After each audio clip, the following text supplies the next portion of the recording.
ಪಟಾಕಿ ನಿಮ್ದೆ ಆದ್ರೂ ಹಚ್ಚೋರು ಬೇರೆ ಇರ್ತಾರೆ, ಹುಷಾರ್. ಹೊಸ ಬಾಲ್ ಮೇಲೆ ಓಪನರ್ಸ್ ಡಾಮಿನೆನ್ಸ್ ಮಾಡಬೇಕು ಅನ್ನೋದನ್ನ 1994 ಅಲ್ಲಿ ಸಚಿನ್ ತೆಂಡೂಲ್ಕರ್ ನ್ಯೂಜಿಲೆಂಡ್ಗೆ ಹೋಗಿದ್ದಾಗ ತೋರಿಸ್ಕೊಟ್ರು. 1996 ವರ್ಲ್ಡ್ ಕಪ್ಗೆ ಅದು ಭಾರತದ ಟ್ರಂಪ್ ಕಾರ್ಡ್ ಅನ್ನೋದು ನಿಕ್ಕಿ ಆಯ್ತು. ಎಲ್ಲರೂ ಸಚಿನ್ನ ಹೇಗೆ ಕಟ್ ಹಾಕ್ಬೋದು ಅಂತ ಪ್ಲಾನ್ ಮಾಡ್ತಿದ್ರೆ ವಿಭಿನ್ನವಾಗಿ ಯೋಚನೆ ಮಾಡಿದ್ದು ಶ್ರೀಲಂಕಾ ನ್ಯಾಷನಲ್ ಕ್ರಿಕೆಟ್ ಟೀಮ್.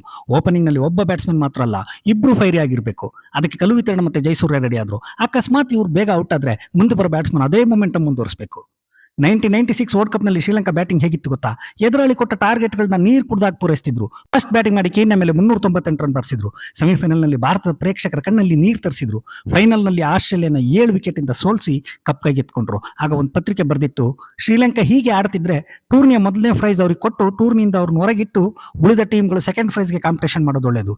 ನಿಜ ಹೇಳಿ, 1996 ವರ್ಲ್ಡ್ ಕಪ್ ಅವತ್ತಿನ ಶ್ರೀಲಂಕಾ ಆಟ ನೆನೆಸ್ಕೊಂಡ್ರೆ ಈಗಲೂ ಮೈ ಜುಮ್ಮನ್ನಲ್ವಾ?